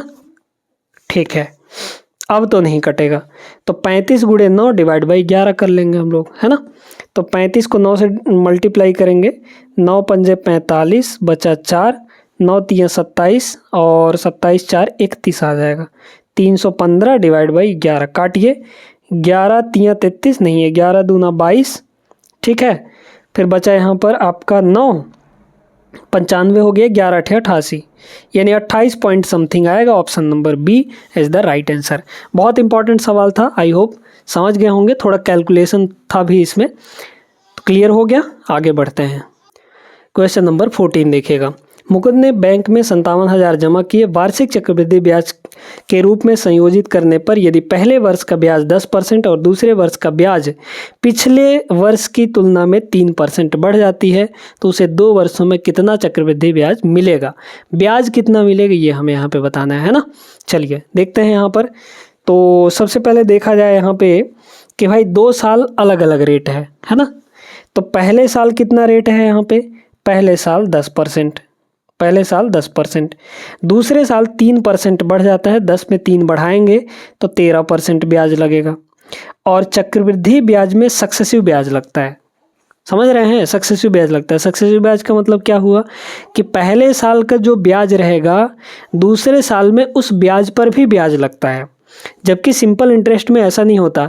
सिंपल इंटरेस्ट में हर साल सिर्फ और सिर्फ मूलधन पर ब्याज लगता है, जबकि इसमें क्या है, मूलधन पर ब्याज तो लगेगा ही लगेगा अगले साल, लेकिन अगले साल पिछले साल का जो ब्याज प्राप्त हुआ है उस पर भी ब्याज लगेगा अगले साल, है ना। तो इसलिए इसमें सक्सेसिव लेते हैं। तो अगर 10% और 13% का सक्सेसिव निकाला जाए तो इसका सक्सेसिव निकालने का फॉर्मूला क्या होता है, a + b + ab/100, ये होता है। a + b करेंगे मतलब 10 + 13 कितना हो जाएगा, 23 हो जाएगा, और प्लस ab/100, तो 10 × 13 130, 130/100, ab/100 130/100 करेंगे तो 1.30 आ जाएगा। इन दोनों को जोड़ेंगे तो 24.3 आएगा, है ना, 24.3, जीरो तो कोई मतलब है नहीं। 24.3% का ब्याज यहाँ पे लास्ट में मिलेगा 2 साल के बाद। हमारा मूलधन है कितना, 57,000। इस 57,000 का हमें ब्याज निकालना है ना, कितना परसेंट, सिर्फ और सिर्फ 24.3%, है ना। दशमलव हटा भी देंगे तो ये आ जाएगा डिवाइड बाई 10, है ना, और परसेंट हटाएंगे तो डिनोमिनेटर में 2 0 और लग जाएगा, 1000 से 1000 कट जाएगा। लेकिन अब यहाँ पे आपको एक चीज़ बताते हैं, ठीक है, देखते जाइए। काटना चाहें तो काट भी सकते हैं। क्या कैलकुलेशन करना है हमें, अगर यूनिट डिजिट लगाएं तो 7 और 3 21, एक आएगा, एक तो सब जगह है, इसलिए ये नहीं लगाएंगे, हम लोग लगाएंगे डिविजिबिलिटी रूल, है ना। देखिए बड़े ध्यान से, अगर इसको देखा जाए तो क्या ये 9 से कट रहा है, कोई यूनिक नंबर ढूंढिए डिविजिबिलिटी रूल लगाने के लिए। 9 का रूल क्या होता है, टोटल अंकों का सम। 2 और 4 6 3 9, ये संख्या 9 से कट रही है, मतलब इसमें 9 का मल्टीप्लाई हो रखा है, यानी जब हम पूरा कैलकुलेट करेंगे तो 9 का मल्टीपल ही कोई आंसर आएगा। 9 का मल्टीपल चेक कर लीजिए कौन सा आंसर होगा। 9 का मल्टीपल फिर से वही, अंकों को जोड़िए, 4 1 5 1 6 1 7, 7 9 से नहीं कटता, मतलब ये संख्या आंसर नहीं हो सकता। यहाँ देखिए 5 3 8 1 9 1 10, 10 भी 9 से नहीं कटता, ये ऑप्शन भी नहीं होगा। यहाँ देखिए 6 3 9, ठीक है, 9 1 10, 10 5 15, 15 1 16, 16 भी 9 से नहीं कटता, ये ऑप्शन भी नहीं होगा। एक ही बचा है, option number D is the right answer. चाहे तो देख सकते हैं, देखिए ये आपका 4 8 4 12, 12 5 17, 1 18, 18 आपका 9 से कट जाता है, मतलब ये पूरी संख्या 9 से कट जाएगी, यानी यही आपका करेक्ट आंसर हो जाएगा। इसको देखिएगा, दो संपूरक कोण यानी सप्लीमेंट्री एंगल्स में से बड़ा कोण छोटे कोण से 16 डिग्री अधिक है, छोटा कोण क्या होगा। बहुत सिंपल सा सवाल है ना, बहुत ही सिंपल सा प्रश्न है। इसमें ये बताइए कि अगर एक एंगल हमारे पास x है ना, x, तो दूसरा कोण जो कह रहा है कि वो यहाँ पे, अच्छा, छोटे कोण से बड़ा कोण 16 डिग्री अधिक है, छोटा कोण हमने ये मान लिया, तो बड़ा वाला कोण कितना होगा, 16 डिग्री अधिक हो जाएगा, यानी x + 16 हो जाएगा। अब ये बताइए सप्लीमेंट्री एंगल होते क्या हैं। ऐसे दो एंगल जिनका सम 180 डिग्री होता है वो सप्लीमेंट्री एंगल कहलाते हैं। कंप्लीमेंट्री एंगल क्या होता है, ऐसे दो एंगल जिनका सम 90 डिग्री होता है। अगर ये दोनों सप्लीमेंट्री एंगल हैं तो इसका मतलब ये हुआ कि इन दोनों का सम 180 होगा। तो इन दोनों का सम अगर करेंगे तो 180 आना चाहिए कि नहीं। ये देखिए 2x हो गया और 16 उधर जाके घट जाएगा। 80 में से अगर 10 घटाएंगे तो 70 और 6 घटाएंगे तो यहाँ पे 64, इतना आ गया है ना। ठीक है, तो x की वैल्यू यहाँ से कितनी आ गई, 8 और 2 82 आ गया। तो x की वैल्यू 82 है। अब यहाँ पे छोटा कोण ही पूछा था, छोटा कोण x था, 82 आएगा, ऑप्शन नंबर डी। बड़ा कोण पूछता तो x + 16 हो जाता, तो 82 में 16 जोड़ लीजिए, 82 में 16 जोड़ेंगे तो कितना हो जाएगा, 6 2 8 और 9 98 हो जाएगा, है ना। तो 98 डिग्री बड़ा वाला कोण आएगा। क्लियर है, आगे बढ़ते हैं। चलिए देखते हैं, मिश्रण का सवाल है ये। रोहित नामक पंसारी को क्रमशः 130 रुपये पर किलोग्राम और 150 रुपये पर किलोग्राम वाले दो प्रकार के बेसन को किस रेशियो में मिलाना चाहिए जिससे कि मिश्रण का मूल्य 145 यानी 145.5 रुपये पर किलोग्राम हो जाए, है ना। किस रेशियो में मिलाना चाहिए, तो देखिए दो टाइप के बेसन है। एक का जो रेट है वो 130 रुपये पर केजी है, मतलब 1 किलो 130 रुपये का पड़ रहा है, पहले प्रकार का बेसन। दूसरे प्रकार के बेसन का प्राइस जो है वो 150 रुपये पर केजी है, और इनको किसी रेशियो में मिलाया जाता है। मान लीजिए इसको 2 किलो इसको 1 किलो मिलाया जाता है, या इसको 2 किलो इसको 5 किलो मिलाया जाता है। तो मिलाने से जो ओवरऑल हमारा मिश्रण तैयार होगा उसका जो रेट है, उसका जो प्राइस है वो कितना हो जा रहा है, 145। जो मिश्रण का प्राइस है उसको हम लोग बीच में लिखते हैं, है ना। तो बीच में कितना होगा हमारे पास 145.5 हो जाएगा। अब हमें यहाँ पे रेशियो निकालना है क्वांटिटी का, तो एलिगेशन लगाएंगे। एलिगेशन लगाने के लिए क्या करते हैं, क्रॉस में तिरछी डिफरेंस ले लेते हैं, यानी इन दोनों का डिफरेंस लेकर हम कहाँ लिखेंगे, इसके नीचे लिखेंगे। बताइए इन दोनों में बड़ा कौन है, तो बड़ा 145 है। 145.5 में अगर 130 घटा देंगे तो कितना बनेगा हमारा, 15.5 बन जाएगा कि नहीं, बताइए। बिल्कुल बन जाएगा। इसके बाद इन दोनों का डिफरेंस लेकर हम कहाँ लिखेंगे, यहाँ पे लिखेंगे। बताइए इनका डिफरेंस क्या आएगा। अब इनमें बड़ा कौन है, बड़ा है यहाँ पर देखिए, तो 150 बड़ा है। 150 में पहले 145 घटा दीजिए तो 5 आया, है ना। 145 में अगर यहाँ पे 150 में 145 घटा देंगे तो कितना आ जाएगा, 5 आ जाएगा। और 0.5 और घटाइए तो 5 में अगर 0.5 घटा देंगे तो 4.5 बनेगा, है ना, यानी कि 4.5। ये जो रेशियो निकल कर आएगा यही आपका क्वांटिटी का रेशियो होगा। पॉइंट के बाद यहाँ भी एक डिजिट है, पॉइंट के बाद यहाँ भी एक डिजिट है, तो डायरेक्टली हम लोग पॉइंट हटा सकते हैं। मतलब ये 45 होगा और ये यहाँ पे 155 हो जाएगा। क्या यहाँ पे 9 से कटेगा, नहीं कटेगा, 5 से काट लीजिए। 5 नहीं हो 5 नहीं हो 45, 5 3 15, 5 1 5, 9 और 31 का रेशियो आना चाहिए, ऑप्शन नंबर डी होगा। समझ में आया होगा एलिगेशन कैसे लगाते हैं। आगे बढ़िए, सवाल नंबर 17 देखिएगा। एक दुकानदार किसी वस्तु के अंकित मूल्य पर 15% की व्यापारिक छूट देता है। यदि इस उत्पाद का अंकित मूल्य इतना है तो विक्रय मूल्य क्या बनेगा, है ना। अंकित मूल्य मतलब मार्केट प्राइस। जब भी डिस्काउंट देता है कोई भी दुकानदार हो, डिस्काउंट देते समय वो मार्क्ड प्राइस पर डिस्काउंट देता है, कॉस्ट प्राइस पर डिस्काउंट नहीं देता है। अगर कॉस्ट प्राइस पर डिस्काउंट देने लग गया तो उसको पूरा घाटा हो जाएगा, है ना। इसलिए छपे हुए मूल्य पर वो डिस्काउंट दे देता है। छपा हुआ मूल्य मतलब 6500, है ना।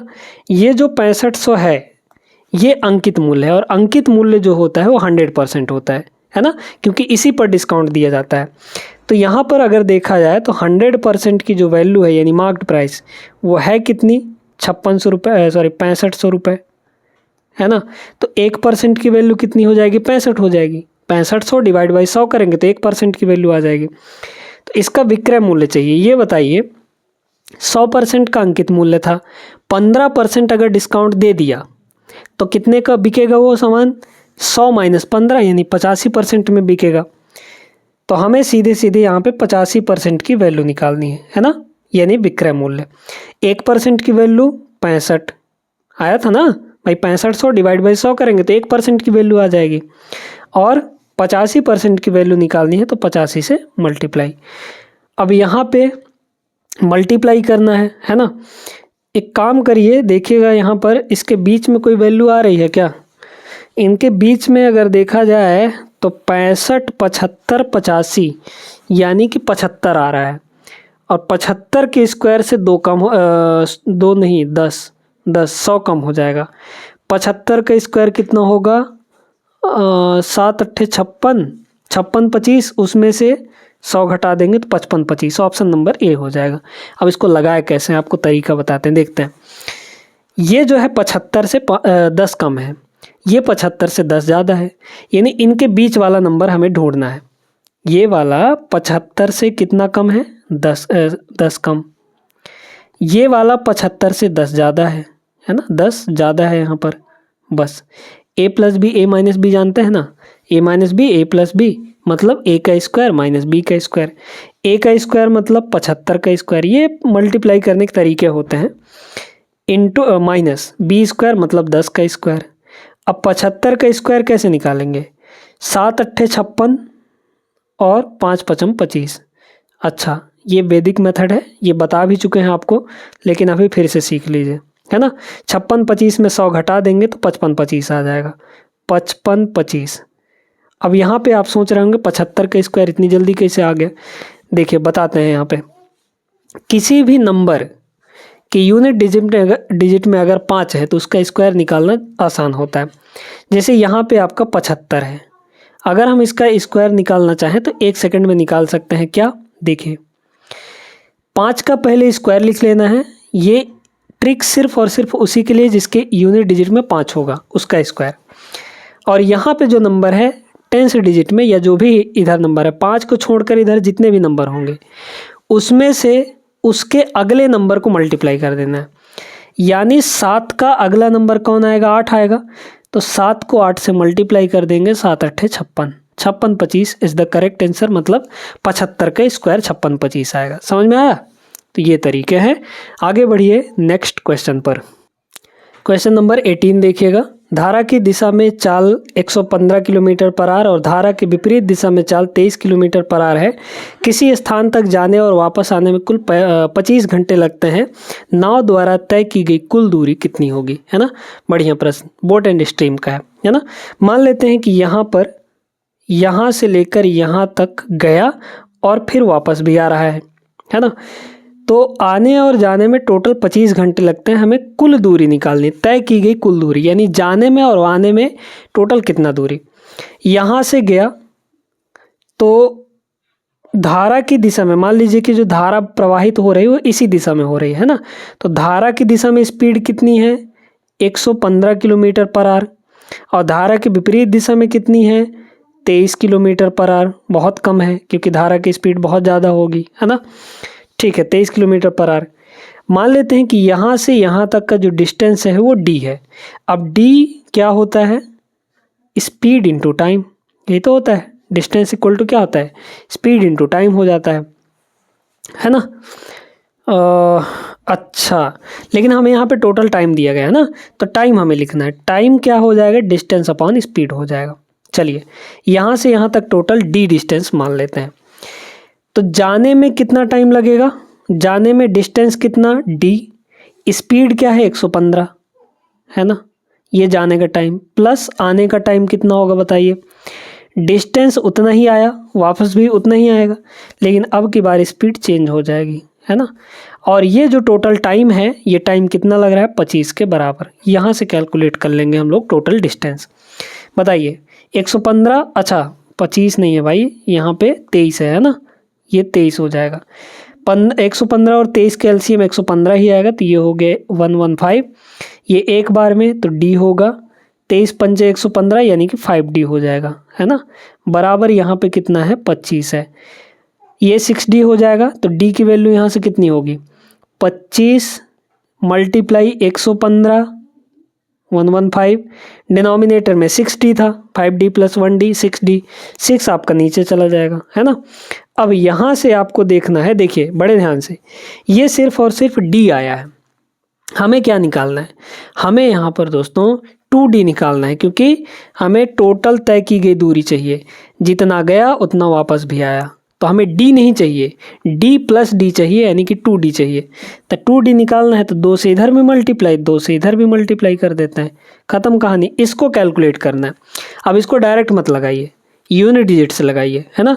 यूनिट डिजिट से कैसे लगाएंगे, ऊपर का यूनिट डिजिट बस हमें देखना है, क्योंकि डिनोमिनेटर में हर जगह, एक सेकेंड काट लेते हैं, यहाँ पे 2 से कटेंगे 3 बार में, डिनोमिनेटर में आपका 3 आएगा, क्योंकि ये 3 अब ऊपर से नहीं कटने वाला कहीं से भी, मतलब ये ऑप्शन नहीं होगा, ये ऑप्शन भी नहीं होगा, इन दोनों में से कोई एक होगा। यहाँ 3 है, यहाँ 3 है। अब क्या करना है, यूनिट डिजिट। देखिए ऊपर के यूनिट डिजिट 5 × 5 25 आएगा, मतलब 5 आएगा। और हमें यहाँ पर देखना है यूनिट डिजिट 5 किस में आ रहा है, किसी एक में चेक कर लीजिए। 3 अट्ठे 24, 24 और 2 यहाँ पर 4 26 हो जाएगा क्या, है ना। एक सेकंड, यहाँ पे कुछ 25 घंटे लग रहे हैं ना, ठीक है चलिए 8 3 24 1, ठीक है, ऑप्शन नंबर डी इसका करेक्ट हो जाएगा, है ना। यही तो होगा भाई, ये 3 बार और ये यहाँ पे, हाँ ठीक है यही होगा, यही वाला ऑप्शन नंबर आपका D is the correct answer. मैं देखिए ना यहाँ पे 3 अट्ठे 24, 24 1 25, मतलब ऊपर 5 आएगा, ख़त्म कहानी। यही था आपका option number D is the right answer. आगे चलिए, सवाल नंबर 19 ये रहा। एक हेल्थ क्लब में 55% सदस्य महिलाएं हैं और 45% पुरुष हैं, ठीक है। तो 55 और 45 का अगर रेशियो देखा जाए तो कितना आएगा, 55 और 45 है ना, 5 से दोनों कट जाएंगे, तो 5 से ये कटेंगे 11, है ना, 11 यूनिट महिलाएं हैं और 9 यूनिट, है ना। 5 से काटेंगे तो 11 बार में, ये 9 बार में, तो ये हो गया। ये आपके फीमेल्स हैं और ये यहाँ पर मेल है। अब आगे कह रहा है यदि पुरुषों का एवरेज 95 है, ये आपका पुरुषों, अच्छा मेल का यहाँ पर 95 है, 95 है ना, और महिलाओं का औसत यहाँ पे 85 है। तो महिलाओं का औसत यहाँ पे 85 मान लेते हैं। तो सभी सदस्यों का टोटल हमें एवरेज निकालना है ना। अब इसको लगाने के कई सारे तरीके हैं। एक तरीका ये है, देखिए एक पुरुष का अगर औसतन देखा जाए तो 85, तो यहाँ पर 11 पुरुष हैं, इन दोनों को मल्टीप्लाई कर लेंगे, है ना। दोनों तरीके आपको बता रहे हैं, अभी शॉर्ट ट्रिक भी बताएंगे। देखिए 11 × 5 = 55 और 11 × 8 = 88, 88 और 5 = 93, तो ये हो गया 935। यहाँ इन दोनों की मल्टीप्लाई कर लेंगे, है ना। कितना होगा, 9 पंजे 45, मतलब 5, 4 बचा, 9 नहीं 81, 81 और 4 आपका 85 हो जाएगा, है ना। ये हो गया।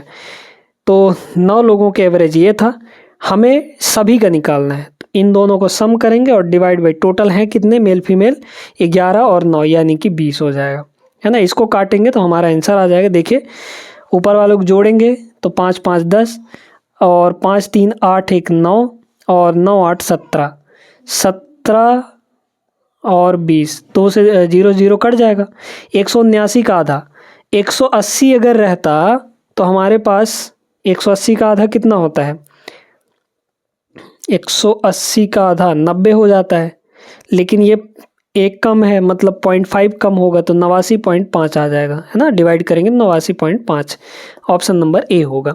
ये तो हो गया एक तरीका, इसमें थोड़ा सा कैलकुलेशन ज़्यादा करना पड़ा। अब दूसरा तरीका आपको बताते हैं, देखते जाइए यहाँ पे बड़े आसानी से, है ना। हम अपने से एक यहाँ पे मान लेते हैं कुछ भी एवरेज सभी का एवरेज अगर देखा जाए तो यहाँ पर एवरेज हम लोग 87 मान लेते हैं, 85 भी मान सकते हैं, आपकी मर्जी, कुछ भी मानिए, इनके आसपास कोई भी एक नंबर मान लीजिए जो आपका एवरेज हो, या 90 मान लीजिए, कोई दिक्कत नहीं है ना। हम लोग यहाँ पे 90 मान लेते हैं अपना एवरेज की 90 है, ठीक है। अब इसको देखिए 90 से कौन कितना ज़्यादा या कम है ना। तो 90 से ये कितना कम है, तो 5 कम है। 90 से ये कितना ज़्यादा है, तो 5 ज़्यादा है। जो ज़्यादा रहेगा इस वाले एवरेज से कौन कितना कम या ज़्यादा है, इसको लिख लेंगे। तो अगर एक में 5 की कमी है तो टोटल यहाँ पर 11 में कितने की कमी हो जाएगी, 11 5 55, मतलब माइनस का 55 हो जाएगा, है ना। यहाँ कितने की ज़्यादा होगी, यहाँ एक में 5 ज़्यादा है तो 9 में 45 का ज़्यादा हो जाएगा, है ना। तो टोटल कितना आ गया हमारे पास यहाँ पे माइनस का 10 आएगा। और माइनस का 10 को हम लोग क्या करेंगे, यहाँ पे बड़े ध्यान से सुनते जाइए। अब यहाँ पे ये जो माइनस की 10 है ये सब में कमी आई है टोटल में, तो एक में कितने की कमी आएगी, एक में मतलब यहाँ पर टोटल कितने लोग हैं, 11 और 9 20 लोग हैं ना, तो डिवाइड बाई 20 कर देंगे। तो 1/2 का मतलब 0.5 कमी होगी। 90 हमने माना था, इसमें 0.5 कम करना पड़ेगा, 0.5 कम करेंगे तो 89.5 आ जाएगा। क्लियर है, option number first is the right answer. तो ये भी एक तरीका है लगाने का। आप 85 मान के यहाँ पे करेंगे तो 85 0 आएगा, यहाँ पे 0 हो जाएगा, यहाँ 85 10 हो जाएगा, है ना। तो आएगा वही चीज़, आप चाहे कैसे भी करके लगाएं। अगला क्वेश्चन देखिएगा, ये पाइप एंड सिस्टर्न से है। 2 पाइप एक टंकी को अलग अलग क्रमशः 99 मिनट और 90 मिनट में भर सकते हैं। टंकी को खाली करने के लिए उसके तल में एक पाइप लगा है। यदि तीनों पाइप एक साथ खोल दिए जाएं तो खाली टंकी 50 मिनट में भर जाएगी। यदि 2 अन्य पाइप खुला नहीं है तो टंकी के तल पर लगा पाइप पूरी तरह से भरी हुई टंकी को खाली करने में कितना समय लेगा। बहुत बढ़िया प्रश्न है ना। यहाँ पे पहली टंकी को हम लोग पहली पाइप को हम लोग ए नाम दे देते हैं। तो ए क्या करता है, 99 मिनट में भर देता है ना। बड़े ध्यान से समझते जाएगा हर एक चीज़। दूसरा पाइप यहाँ पर बी नाम दे देते हैं, जो 90 मिनट में भर देता है। अब फिर यहाँ पे कह रहा है कि एक और पाइप है जो नीचे से खाली कर रहा है ना। ये दोनों पाइप भरने का काम कर रहे हैं, लेकिन तीसरा पाइप खाली करने का काम कर रहा है। यदि तीनों पाइप एक साथ खोल दिए जाएं, अब तीनों पाइप एक साथ काम करेंगे, ए भी काम करेगा, बी भी काम करेगा, और तीसरा पाइप जो खाली करने वाला है उसको सी मान लेते हैं, वो भी काम करेगा यहाँ पे। तो तीनों पाइप मिलकर यहाँ पर 50 मिनट में भर देते हैं। यदि अब यहाँ पे टोटल कैपेसिटी हमको निकाल लेनी है, 99 90 और 50, इन तीनों का एलसीएम ले लेंगे। एलसीएम निकालिए कितना हो जाएगा। अगर देखा जाए तो यहाँ पर इन दोनों का एलसीएम कितना आएगा, या फिर पहले इन दोनों का एलसीएम निकालिए। 90 और 50 450 इनका एलसीएम है ना भाई। 9 और 5 में 90 और 50 में क्या कॉमन है, 10, और 9 और 5 में क्या कॉमन होगा, कुछ भी नहीं। तो 9 पंजे 45 गुणे 10 450, इन दोनों का एलसीएम 450 आया, है ना। अब हमें 99 के साथ करना है, तो इसमें 9 तो कॉमन है, पहले दिख रहा है। यहाँ 11 है, यहाँ 50 है ना। अब 11 और 50 में क्या कुछ कॉमन है, नहीं है कॉमन। तो जब नहीं है कॉमन तो सबको मल्टीप्लाई करिए। देखिए 9 को 50 से मल्टीप्लाई करेंगे 450, है ना, और 11 और मल्टीप्लाई होगा इसमें, तो मल्टीप्लाई कर लीजिए। यहाँ कितना आएगा, 4 4 5 9 और 5 0, 4950। 4950 हमारा यहाँ पे आ जाएगा। 4950 नहीं करना है तो ऐसे लिखिए 11 × 450, ये हमारा टोटल टंकी का कैपेसिटी है। मान लीजिए इतना लीटर पानी ही हमें भरना है ना। उस टंकी में टोटल इतना लीटर पानी आएगा। अब इफ़िशियंसी 11 × 450, जो भी टोटल कैपेसिटी है उसको 99 से डिवाइड कर लीजिए। 99 से अगर डिवाइड करेंगे तो 50 आ जाएगा। इस पूरे को 11 × 450 को अगर हम 99 से डिवाइड करें तो 11 से 9 बार में, 9 से ये 5 बार में, मतलब 50 आ जाएगा कि नहीं। थोड़ा जल्दी कैलकुलेशन करने का प्रयास करिए। चलिए फिर 90 से मल्टीप्लाई करेंगे तो 0 0 कट जाएगा, 9 पंजे 45, 55 आ जाएगा यहाँ पे, है ना। फिर इसको 50 से मल्टीप्लाई करेंगे तो 11 99 आ जाएगा, है ना। अब देखते जाइए यहाँ पे अगर इन दोनों का सम देखा जाए a प्लस बी कितना होगा, a प्लस बी एफिशिएंसी दोनों की, क्योंकि ये भरने का काम कर रहे हैं, है ना। तो 50 और 55 105 हो गया, है ना। यहाँ पे तीनों का टोटल कितना है 99। अगर तीनों के टोटल में से हम a और b का माइनस कर दें, मतलब 105 माइनस कर दें, तो हमारे पास c का निकल जाएगा, बिल्कुल आ जाएगा, क्योंकि तीनों का टोटल एफिशिएंसी 99 है, जहाँ पर a और b का एफिशिएंसी 105 है। टोटल 99 में से 105 अगर घटाएंगे, a और b का घटा देंगे तो c का निकल जाएगा। कितना आएगा, माइनस का 6 आ जाएगा। ये माइनस ये बता रहा है कि ये खाली करने का काम कर रहा है। तो हमेशा याद रखना है, जब भी आपको खाली करने वाले टंकी की इफ़िशियंसी लिखनी है तो उसको माइनस में लिखिएगा, है ना, सवाल जब भी आता है तो। फिर अब इसमें क्या कह रहा है कि यदि कोई अन्य पाइप नहीं खुला है तो टंकी के तल पर लगा पाइप यानी सी पूरी तरह से भरी हुई टंकी को खाली करने में कितना समय लगेगा। भरा होगा तो इतना ही लीटर भरा होगा, यानी टोटल कैपेसिटी कितनी भरी है, यहाँ पर 11 × 450 इतना भरा है। और ये 1 मिनट में कितना खाली कर दे रहा है बताइए, तो यहाँ पे 1 मिनट में 6 यूनिट खाली कर दे रहा है। तो हमारे पास यहाँ से टाइम आ जाएगा। यूनिट डिजिट लगा सकते हैं क्या, 2 जगह 5 है ना, तो आएगा 5 भी, क्योंकि ऊपर 0 आएगा। तो 2 ऑप्शन, ये ऑप्शन तो होगा नहीं, ये दोनों ऑप्शन नहीं होंगे, ये दोनों ऑप्शन में से एक ऑप्शन होगा। और इसको अगर काटना चाहें तो काट सकते हैं, 3 से कट जाएगा, या फिर डायरेक्टली 6 से काटिए ना। 6 से इसको काटेंगे कितना हो जाएगा बताइए, 6 × 7 = 42, बचा 3, 6 × 5 = 30, 75, 75 × 11, 11 से मल्टीप्लाई करना आसान होता है, 5 और 7 12 का 2 और 7 1 8, 825 ऑप्शन नंबर डी इसका करेक्ट आंसर हो जाएगा। ठीक है, अच्छा प्रश्न था, आई होप सभी लोग समझ गए होंगे। एलसीएम एंड एचसीएफ का सवाल फ्रैक्शन के फॉर्म में दिए गए हैं, एलसीएम हमें निकालना है। तो जब भी फ्रैक्शन के फॉर्म में दिया रहा है तो एलसीएम निकालने के लिए क्या करते हैं, ऊपर वाले के एलसीएम नीचे वाले के एचसीएफ, और अगर एचसीएफ निकालना है तो ऊपर वाले के एचसीएफ नीचे वाले के एलसीएम। ठीक है, देखिए सबसे पहले यहाँ पे एलसीएम निकाल लेंगे किसका, 4 ऊपर वालों का है ना, 4 5 और 8 का, और नीचे वालों का हमें एचसीएफ निकाल लेना है, बस यही आपका आंसर होगा।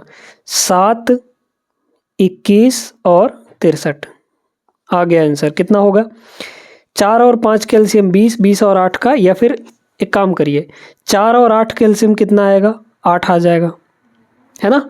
अब 5 और 8 के एलसीएम 5 8 40, तो ऊपर का एलसीएम आएगा 40, नीचे का एचसीएफ निकालना है। एचसीएफ मतलब सबसे बड़ा वो नंबर जो इन तीनों में कॉमन हो। 7 21 और 63 में 7 कॉमन है, 7 इसमें भी है, 7 इसमें भी, 7 नहीं है 63 इसमें भी है, तो इन तीनों का एचसीएफ 7 आ जाएगा। हमारा आंसर 40/7 ऑप्शन नंबर फर्स्ट होगा। सिंपल इंटरेस्ट का सवाल, वह राशि रुपए में कितनी होगी जिस पर 4 वर्षों में 20% वार्षिक ब्याज की दर से साधारण ब्याज के रूप में इतना प्राप्त होता है। ये हमारा साधारण ब्याज है ना। तो ये बताइए कि 20% वार्षिक है, मतलब 1 साल में 20% प्राप्त हो रहा है, तो 4 साल में ब्याज कितना मिलेगा, 4 साल में 80% मिलेगा, क्योंकि सिंपल इंटरेस्ट में हर साल का ब्याज बराबर होता है। तो अगर 1 साल में 20% ब्याज मिल रहा है तो 4 साल में कितना मिलेगा, 20 चौके 80% ब्याज मिलेगा। और ब्याज आपको गिवन कितना है, यहाँ पे ब्याज आपको 4 साल में 1560 मिल रहा है ना। बस आगे हमारा आंसर। हमें क्या चाहिए, वह राशि चाहिए जिस पर ये ब्याज मिल रहा है। तो वो राशि कौन सी होती है, मूलधन यानी प्रिंसिपल 100% होता है, ख़त्म कहानी, है ना। अगर हमें 100% निकालना है तो एक काम करते हैं, इसको पहले 20% बना लेते हैं। 20% बनाने के लिए 4 से डिवाइड दोनों साइड करना पड़ेगा, 4 से इसको काटेंगे तो ये 20% बन जाएगा, है ना। ध्यान से देखते जाइएगा, 20% बन गया। ठीक है, यहाँ से अगर 4 से काटेंगे तो कितना हो जाएगा, 4 3 12, 4 9 36, यानी 390 हो जाएगा, है ना भाई। 4 3 12 बचा 3 36, 4 9 36। ठीक है, अब हमें 100 बनाना है, तो 100 कैसे बनाएंगे बताइए। यहाँ पे इसको 100 बनाने के लिए 5 से मल्टीप्लाई, तो यहाँ भी 5 से मल्टीप्लाई, ये बन जाएगा 100% यानी मूलधन, यहाँ भी 100%, तो ये हो जाएगा 0 9 5 45, 5 3 15 4 1950, 1950 option number D as the right answer. ठीक है, समझ आया होगा अच्छे तरीके से, आगे बढ़िए। सवाल नंबर 23 देखते हैं। दो संख्याओं का HCF दिया गया है और LCM दिया गया है। HCF है 49 और LCM है यहाँ पर 490। इनमें से एक संख्या 245 है तो दूसरी संख्या। आपको एक तरीका बताते हैं। अगर दो संख्याएं दी गई हैं आपको A और B, तो इनका जो प्रोडक्ट होता है इनके LCM HCF के प्रोडक्ट के बराबर होता है। इस फॉर्मूले को रट लीजिए, बहुत काम में आता है। इस पर एक ना एक सवाल आपको देखने को मिलेगा हर एक एग्जाम में, है ना। तो अगर आपके पास दो संख्याएं दी गई हैं तो उन दोनों का प्रोडक्ट किसके बराबर होगा? उनके LCM और HCF के प्रोडक्ट के बराबर होता है। क्लियर हो गई बात? रख दीजिए। यहाँ पे दो संख्याओं में से एक तो पता है, मतलब 245 यहाँ पे एक संख्या हो जाएगी। 2, 4, 5, है ना।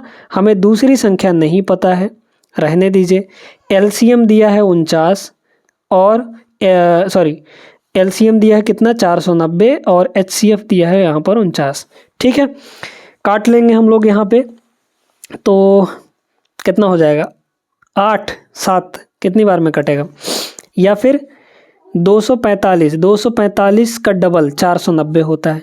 245 का डबल कितना होगा? 490 हो जाएगा। और 49 दूना 98 आ जाएगा। मतलब दूसरी संख्या हमारी क्या होगी? 98। ऑप्शन नंबर फर्स्ट होगा। सिंपल सा सवाल था, अगर आप ये कॉन्सेप्ट जानते थे तो। आगे बढ़िए नेक्स्ट पे। Question number 24। दिए गए आंकड़ा यहाँ पर दिया गया है x+4, ये पहली संख्या है।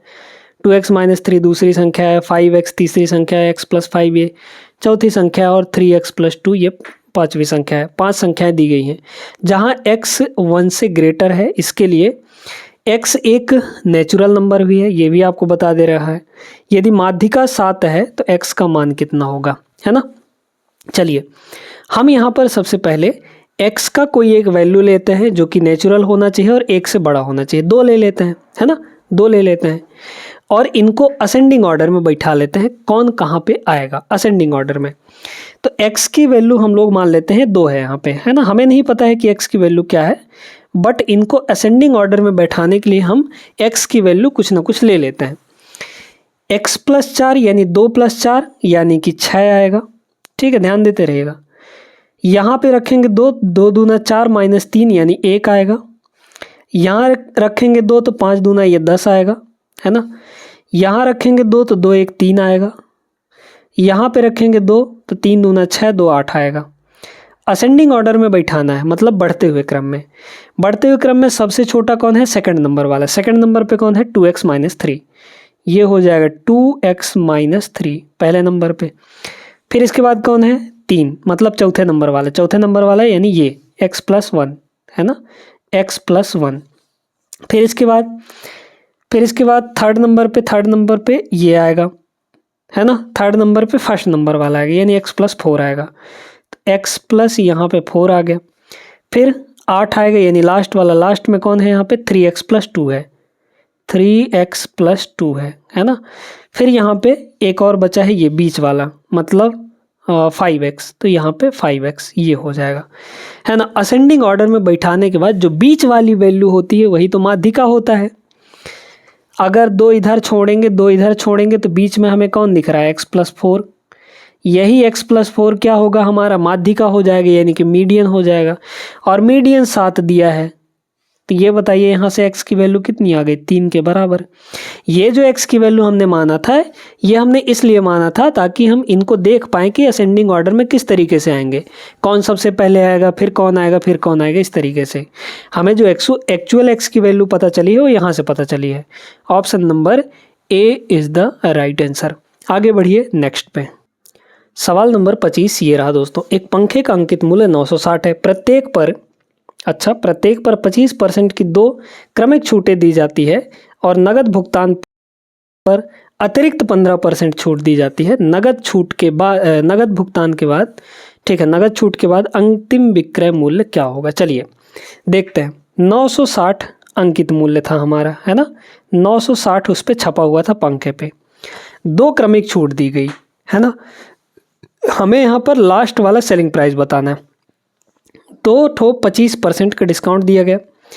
पहला 25% डिस्काउंट देने के बाद सामान कितने का हो जाएगा? 75% का। ध्यान से देखते जाइएगा। परसेंट यानी डिवाइड बाय 100। फिर दूसरा डिस्काउंट भी 25% का, यानी फिर से 75% का रह जाएगा। फिर इसके बाद अगर वो कैश पेमेंट करता है तो अलग से 15% डिस्काउंट दिया जाएगा, अलग से, है ना। तो यहाँ पर नगद छूट के बाद अंतिम विक्रय मूल्य बताना है। अब वो कैश पेमेंट कर रहा है तो 15% का और डिस्काउंट, यानी 15% का डिस्काउंट यानी सामान कितने का हो जाएगा, अब 85% का। बस ये आएगा आपका फाइनल सेलिंग प्राइस, निकाल लीजिए। अब काटिए नहीं, बड़े गौर से कुछ चीज़ें यहाँ पे समझिए। यहाँ पर काटने पीटने से बढ़िया है कि आप थोड़ा सा दिमाग लगा लीजिए। देखिए इस 75 में 3 पड़ा हुआ है, 3 × 25 होता है। इस 75 में भी 3 पड़ा हुआ है, इसमें भी 3 पड़ा हुआ है इसमें भी 3 है ना। अगर हम देखें तो 3 जो है नीचे से तो कहीं नहीं कट पाएगा, क्योंकि 100 से 3 कभी नहीं कटता है, यानी कि 3 ऊपर रहेगा ही रहेगा, यानी 3 हमारा ऊपर कहीं ना कहीं मल्टीप्लाई होगा, ये वाला 3 भी, ये वाला 3 भी, यानी कि 3 3 कितना हो जाएगा, 9 हो जाएगा। यानी ऊपर कहीं ना कहीं 9 हमारा मल्टीप्लाई हो रखा है और 9 कहीं नीचे से कट भी नहीं रहा है। मतलब हमारा आंसर कौन होगा, 9 से कटने वाला कोई नंबर। 9 से डिविजिबिलिटी रूल आपको पता ही है, ऑप्शन से चेक कर लीजिए। 6 4 10 9 से नहीं कटता, ऑप्शन नहीं होगा ये आंसर। 6 4 10 1 11 ये भी नहीं कटेगा। 9 5 14 4 5 9 6 15 ये भी नहीं कटेगा 9 से, है ना भाई, 15 9 से नहीं कटता है। यहाँ देखिए 4 5 9 9 18 ये कट जाता है 9 से, मतलब डी ऑप्शन इसका करेक्ट हो जाएगा। इतना काटने पीटने से बढ़िया है आप सीधे डायरेक्ट यहाँ पे आंसर निकालिए। समझ में आया। तो 25 प्रश्न दोस्तों हमने यहाँ पे किया। 5 जो प्रश्न थे वो बहुत सिंपल थे, जिनको हमने स्किप कर दिया है। टोटल 30 प्रश्न आपके इस एग्ज़ाम में पूछे गए थे, RRB NTPC under graduate level CBT 2, जिसका एग्ज़ाम 20 तारीख को दिसंबर के अंदर हुआ है। तो आई होप ये सेशन आपको पसंद आया होगा। वीडियो अगर अच्छी लगी हो तो लाइक कर दीजिए, चैनल को सब्सक्राइब कर लेना है पहली बार अगर आप चैनल पे आए हैं तो। मिलेंगे नेक्स्ट क्लास में, तब तक के लिए जय हिंद।